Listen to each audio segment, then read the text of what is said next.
అందరికీ నమస్కారం. నేను మీ డాక్టర్ ఆర్బి సుధా. ఇప్పుడు మనం మాట్లాడుకోబోయేది విపరీత రాజయోగాల గురించి మాట్లాడుకుంటాము. సో విపరీత రాజయోగాలు ఎలా ఫామ్ అవుతాయి, అసలు ఏమిస్తాయి అంటే ఏంటంటే ఎవరికైనా కావాల్సింది రిజల్టే కదా. సో ఎలా ఫామ్ అవుతాయి, ఎలా రిజల్ట్స్ ఇస్తాయి అనేది చూద్దాము. మనం జనరల్గా జాతక రీత్యా చూసాము అంటే 12 భావాలు ఉంటే 12 హౌసెస్ అంటే రాసులు అని చెప్పుకుంటూ ఉంటాము. ఇదేంటంటే లగ్నాత్ ఎక్కువ చూసుకుంటాం, అలాగే రాశి వారిగా కూడా చూసుకుంటూ ఉంటాం అన్నమాట. దుస్థానాలు అనేది మనం చూసుకుంటాం. ఏదైనా సరే పాజిటివ్ అండ్ నెగిటివ్ కలయిక అనేది మనకి తెలిసిందే, లైఫే అంతా. అలాగే జాతకం కూడా అలాగే ఉందన్నమాట. అంటే ఏంటంటే చదువుకున్న వాళ్ళకి అంటే జాతక అస్ట్రాలజర్స్కి వాళ్ళకి తెలుస్తుంది. ఇది మీకు తెలియడానికి కోసం మనం చెప్తున్నాం. దుస్థానాలు అనేది 6th అంటే 6వ ఇల్లు, 8th 8వ ఇల్లు, అలాగే ఏంటంటే మనం ఎక్కువ 12వ ఇల్లు చెప్పుకుంటాం, 12th హౌస్ చెప్పుకుంటాం. అంటే 6వ ఇంటికి ఏంటంటే ఎక్కువ ఎనిమీస్, అలాగే లోన్స్ అని చెప్పుకుంటూ ఉంటాం అన్నమాట. అలాగే సర్వీస్ కూడా ఉంది, అంటే పాజిటివ్లోనే నెగిటివ్, నెగిటివ్లోనే పాజిటివ్ చూసుకుంటాం. 8వ ఇల్లు అంటే సీక్రెట్ హౌస్ అని చెప్పుకుంటూ ఉంటాం, అంటే లాంజివిటీకి కూడా మనం చెప్పుకుంటూ ఉంటాం. అలాగే ఏదైనా మనకి ప్రాపర్టీ ఇష్యూస్ కానీ, ఇప్పుడు కోర్ట్ కేసెస్ కానీ ఇలాంటి వాటి కొన్ని ఇబ్బందులు అంటే జైలుకి వెళ్ళేది ఇవన్నీ చెప్పుకుంటూ ఉంటాం అన్నమాట. అదొకటి కాకుండా మనకి 12th హౌస్ అంటే 12వ భావం. 12వ భావం కానీ 12వ రాశి కానీ ఎప్పటికైనా లాసెస్కి మనం ఎక్కువ చెప్పుకుంటాం, అలాగే శ్రమకి చెప్పుకుంటాం, ట్రావెల్కి చెప్పుకుంటాం, ఏదైనా సరే లాసెస్కి చెప్పుకుంటాం. అదొకటి కాకుండా ప్లస్ పాయింట్ ఏంటంటే దాంపత్య జీవిత అనుకూలతకి కూడా మనం చెప్పుకుంటూ ఉంటాం అన్నమాట. అలాగే 6th హౌస్లో మనకి ఎప్పటికైనా సరే బెనిఫిట్స్ అంటే ఏంటి, మంచి చేసే గ్రహాలు. మనం ఎప్పటికైనా కొన్ని గ్రహాలు, మనకి 9 గ్రహాలు ఉన్నాయని తెలుసు. మంచి గ్రహాలు, అలాగే ఏంటంటే మంచి చేసే గ్రహాలు, అలాగే కొంతవరకు చెడు చేసే గ్రహాలు అని పరిగణించున్నామన్నమాట. సో ఏదైనా సరే జాతక రీత్యా చూడవలసిందే.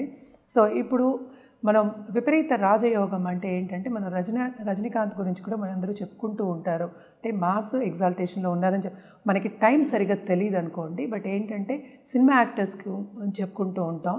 విపరీత రాజయోగం అంటే అది ఒక ఎగ్జాంపుల్ కింద నేను చెప్పాను. రజనీకాంత్ స్టోరీ అందరికీ తెలిసిన విషయం. అంటే ఏంటి, బస్ కండక్టర్ కింద ఉండి అక్కడి నుంచి ఆయన ఇంత ఫేమ్కి వచ్చారనమాట. అంటే ఆయన కష్టంతో పైకి వచ్చారు. కష్టపడిందే ఏది రాదు, కానీ మనకి టైం అంటే కాలం కూడా కలిసి రావాలన్నమాట. సో ఇవన్నీ ఏంటంటే 3 కింద ఉంటాయి, అంటే 6, 8 and 12th హౌసెస్. దాన్ని హర్షయోగం, అలాగే సరళ యోగం, అలాగే ఏంటి విమల యోగం అని చెప్పుకుంటూ ఉంటాము.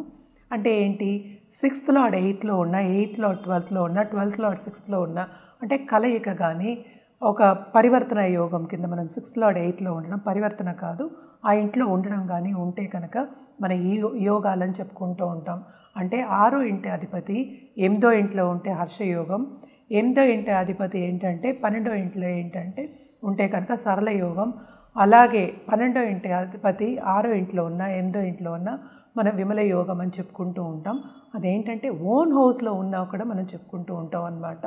సో ఎలా ఈ యోగాలు ఫామ్ అవుతాయి అనేది మనం మాట్లాడుకున్నాం. ఏమి ఇస్తాయి అనేది నేను ఒక ఎగ్జాంపుల్ చెప్పాను.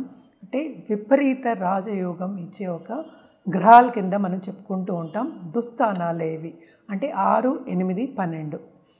సో ఇలాంటి గ్రహ స్థితి ఉన్నప్పుడు కనుక వాళ్ళు ఎక్కడో ఉన్నవాళ్ళు, అంటే చాలా హీన స్థితిలో ఉన్నవాళ్ళు మనం చెప్పుకుంటూ ఉంటాం కూడా. అంటే అమెరికన్ ప్రెసిడెంట్ కుట్టుకునే అతను అమెరికన్ ప్రెసిడెంట్ అయ్యారని కూడా చెప్పుకుంటూ ఉంటాం.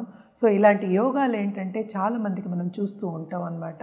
వాళ్ళు పుట్టుకతోనే అదృష్టవంతులు అని చెప్పలేము, but as life goes on అంటే ఎదుగుతున్నప్పుడు చాలా అదృష్టం అనేది వీళ్ళకి కలిసి వస్తుంది. అందుకనే మనం ఏంటంటే విపరీత రాజయోగం అని చెప్పుకున్నాం.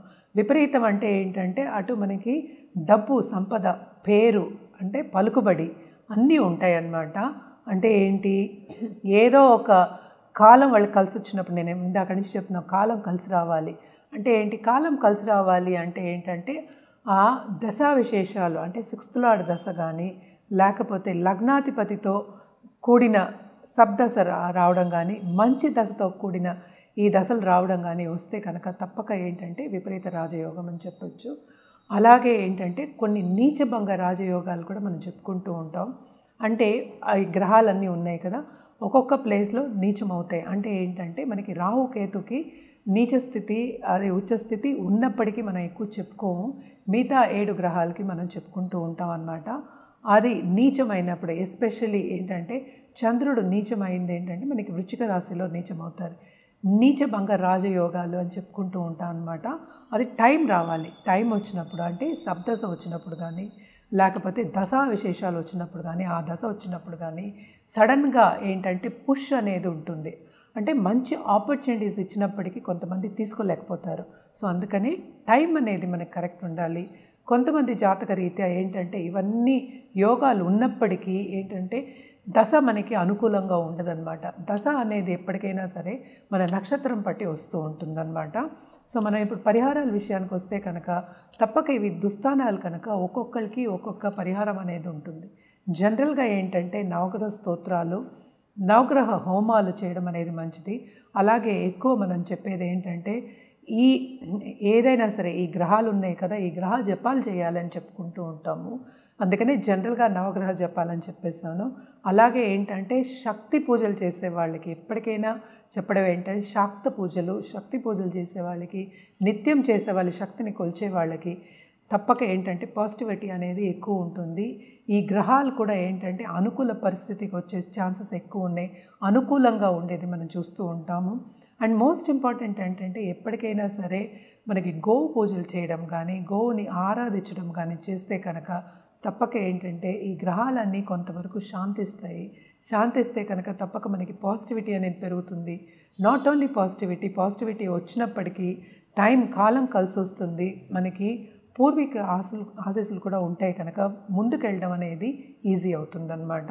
సో మనం ఇప్పుడు రాశివారీగా మాట్లాడుకుందాం. ఇప్పుడు మనం మాట్లాడుకోబోయేది మేషరాశి వాళ్ళ గురించి. విపరీత రాజయోగం ఎలా ఫామ్ అవుతుందో చూద్దాం. వీళ్ళకి ఈ రాశికి అధిపతి మనకి తెలుసు కుజుడయ్యాడు. కుజుడు ఏంటంటే ఈ రాశి వారికి 8వ ఇంటి లార్డ్ కూడా అయ్యారనమాట.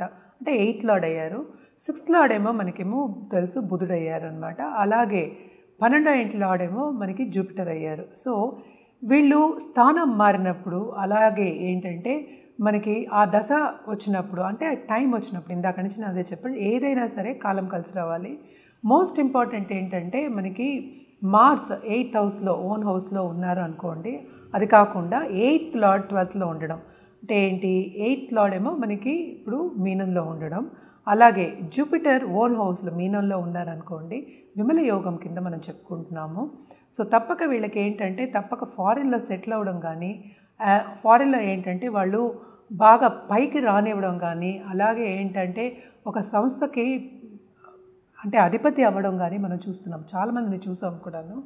అదొకటి కాకుండా మోస్ట్ ఇంపార్టెంట్ ఈ యోగాలకి ఏంటంటే కొంతవరకు స్ట్రగుల్ పీరియడ్ అనేది ఉంటుంది. అదొకటి కాకుండా టైం వచ్చినప్పుడు, కాలం కలిసి వచ్చినప్పుడు ఆ స్ట్రగుల్ మించి ముందుకెళ్ళడము, అలాగే స్ట్రెంగ్త్ ఎక్కువ అవడం అంటే స్ట్రాంగ్గా అవడము, స్ట్రాంగ్ అయ్యి ముందుకెళ్ళడము, అలాగే ఈ లైఫ్లో వాళ్ళకి కావాల్సినవి సాధించడము అనేది ఉంటుందన్నమాట. ఈ యోగాలు ఉన్నప్పుడు ఏంటంటే వాళ్ళకి ప్లస్ పాయింట్ అవుతుంది. డబ్బు కూడా, సంపద కూడా కలిసి వస్తుందన్నమాట, పేరు కూడా కలిసి వస్తుంది. వీళ్ళు ఇలాంటి వాళ్ళు అంటే ఇప్పుడు విమల యోగం చెప్పుకున్నాం కదా, ఈ యోగంకి తప్పక పరిహారాలు చేయాలి అంటే కనుక జూపిటర్కి అంటే గురువుకి జపం చేయడం కానీ, గురువుకి నిత్యం పూజ చేయడం కానీ మంచిదన్నమాట. ఏంటంటే స్ట్రగుల్ లేకుండా లైఫ్ లేదు కనుక తప్పక స్ట్రగుల్ అయిన తర్వాత ఈ యోగాలు ఉన్నప్పుడు ముందుకు సాగడం కానీ అండ్ ఆల్సో ఏంటంటే బాగా పైకి రావడం కానీ మనకి కనిపిస్తూ ఉంటుంది. అదొకటి కాకుండా 6th లార్డ్ 8thలో ఉండడం అంటే ఏంటంటే బుధుడు మనకి తెలుసు 3rd and 6th లార్డ్ అయ్యాడు. ఆయన ఇప్పుడేమో మార్స్ ఇంట్లో అంటే వృశ్చికంలో ఉన్నప్పటికీ కూడా ఈ విపరీత రాజయోగాల కింద మనం చెప్పుకుంటూ ఉంటాం అన్నమాట. సో ఇవన్నీ ఏంటంటే జాతకం పరిశీలించిన తర్వాతే మనకి కనిపిస్తూ ఉంటాయి. ఎంతవరకు ఉందో కూడా మోస్ట్ ఇంపార్టెంట్ నిర్ధారించవలసి వస్తుంది. సో ఎప్పటికైనా సరే విపరీత రాజయోగం అనేది ఏంటంటే కొంత కష్టకాలం ఉన్నప్పటికీ, కష్టం లేదే అంటే ఏంటి ఫలితం లేదని మనం ఎప్పుడు చెప్తూ ఉంటారు, పెద్దవాళ్ళు కూడా చెప్తూ ఉంటారు. సో కొంత కష్టకాలం ఉన్నప్పటికీ నీరసపడకుండాను, ఆయన ఉద్రేగానికి వెళ్లకుండాను, కోపతాపాలు తెచ్చుకోకుండాను పేషెంట్గా ముందుకెళ్తూ ఉంటే విపరీత రాజయోగం వచ్చే టైం పరిగణించుకుని అంటే జాతక రీత్యా పరిగణించుకుంటే తప్పక ఏంటంటే ఆ పుష్ అనేది ఉంటుంది మీకు. అంటే ఏంటి, మంచి ఆపర్చునిటీస్ వస్తాయి. ఎక్కడో ఏమి సాధించలేము అనుకున్న వాళ్ళందరూ సాధించిన వాళ్ళు చాలామంది ఉండాలి. అంటే ఏంటి, పేషెన్స్ ఉండాలి, పర్సీవరెన్స్ ఉండాలి, పట్టు విడుపు లేకుండా ముందుకు సాగే ఒక దశగా నడుస్తూ ఉంటే కనుక తప్పక విపరీత రాజయోగం అనేది విపరీతంగా ఉంటుంది మీకు. ఇవన్నీ ఏంటంటే మోస్ట్ ఇంపార్టెంట్, జాతక రీత్యా ఎప్పుడు వస్తుంది అనేది టైం అనేది వెరీ ఇంపార్టెంట్. టైం పరిగణించుకుని మనం చేయడం అనేది అంటే పరిహారం చేయడం అనేది వెరీ ఇంపార్టెంట్. పరిహారం కూడా ఎందుకు చెప్తాము అంటే ఈ టైం వచ్చే వరకు, ఈ కష్టకాలం తీరి మంచి కాలం వచ్చే వరకు కొంతవరకు ఓర్పు కావాలి కనుక, నీరస పడకూడదు కనుక తప్పక ఏంటంటే మన రెమెడియల్ మెషర్స్ కానీ పరిహారాలన్నీ చెప్పడం అనేది జరుగుతుంది. ఎప్పటికైనా పాజిటివ్గా ఉంటే పాజిటివ్గా జరుగుతుందనేది మనకి ఏంటంటే జాతక రీత్యా కాకుండా జనరల్గా కూడా మన పెద్దవాళ్ళు చెప్పున్నారనమాట. సో కష్టకాలం అనేది తీరాలి, మనకి విపరీత రాజయోగం పట్టాలి అంటే ఫస్ట్ జాతక చూపించుకోవాలి. జాతక రీత్యానే ఇవన్నీ చెప్పడం జరుగుతుంది. అది కూడా టైం అనేది చెప్పడం జరుగుతుంది. దానికి పరిహారాలు కూడా ఏం చేయాలి అనేది చెప్పడం జరుగుతుందన్నమాట. అది పూజ అవ్వచ్చు, జపం అవ్వచ్చు, లేకపోతే జాతిరత్నం అవ్వచ్చు, లేకపోతే ఇంకో చిన్న పరిహారాలు కూడా అవ్వచ్చు. సో నిత్యం పూజ చేసుకునే వాళ్ళు తప్పక నిత్యం పూజ చేసుకోవచ్చు.